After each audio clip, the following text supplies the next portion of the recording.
Sloan Crawford. Hello and good evening. My name is Sloan Crawford. I am one of the co-founders of Foster Village Charlotte. We are a local nonprofit that works with foster, kinship, and reunifying families to build connection with dignity for children who are experiencing foster care. Now, May is Foster Care Awareness Month, and in our county, we have on average 550 children who are currently experiencing foster care. I wanted to come and speak with you all tonight in support of the hard work that our county workers are doing for children and families. These are our investigators, these are our social workers, licensing workers, permanency planning workers, our visit coordinators, and our amazing youth and family services nurses. These are the crucial care member teams who are ensuring the best possible outcomes for our most vulnerable children and families in our community. Now, my family is also a licensed foster family of over 7 years, which feels wild to say.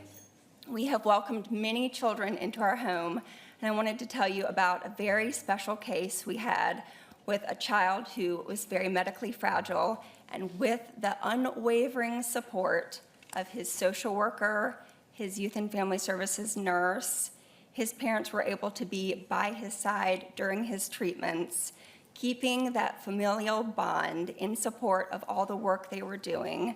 This child is happily reunified and is doing so well.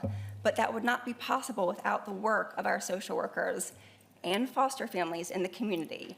So I wanted to share that story with you and have some other foster families here who would like to share a little bit more about what is happening every day in our community. Thank you. My name is Shelby Fowler, and as Sloan mentioned, I'm a licensed foster family here in the community. I have been licensed for the past year now, and I have 2 children in my home currently. They've been with me for about 7 months, and I have been blessed and lucky to be able to have had the same caseworker for those children throughout the entirety of the case thus far. And that has played a pivotal role in the ability for these kids to get the services that they need, as well as their parents, and making sure that we're able to connect all the dots and make sure that everyone is able to come together and give these kids what they need. I've had, you hear stories time and time again from other foster families who aren't so lucky, talking about 3, 4, 5 different caseworkers that they've gone through, and you hear the stories of basically just having to start from scratch every time that happens. And so all that does is continue to put more of a burden on us as a county to care for those families, as well as prolonging permanency for these children, which really has a huge impact in their ability to be successful and happy and healthy going forward. And so we just really ask that you guys would consider just all of the ways that foster care has so many different pieces that come together, and then you guys would consider that as you look to the budget for this year. Thank you. Hello, my name is Keisha Hamilton, and I too am a licensed foster parent along with my wife, Akila Stewart. We have been foster parents now for the last 5 years, and throughout that time, we've welcomed over 15 children into our home. We've adopted 2 out of foster care, and throughout their time, they spent 3 years in care with 4 different caseworkers in 6 different homes. A lot of that time was during COVID, so you can imagine how that was for those kids. We're currently in the process of adopting 2 babies, and our 2 babies are going to be 2 and 1 in June and July, who are 2 of 9.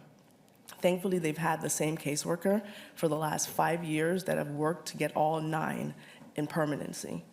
And with the great work of the caseworkers, the GAL, the licensing worker, and everybody involved, they've almost achieved permanency for all 9 children, which, as you guys know, that's a lot of work to find permanency for 9 kids, especially when the case started with 5, and throughout the 5 years grew to 7, and then to 9. I'm here today to share our experience and let you know how important it is, and how for the foster families, for the social workers, for all those involved to feel supported, the work that's involved. I once wanted to be a social worker, and then I learned of the caseload as well as the pay that was involved, and truthfully, I didn't sign up for it. But those that do are a blessing to all of us because of the hard work that they put in, and they deserve the support. Thank you. Thank you.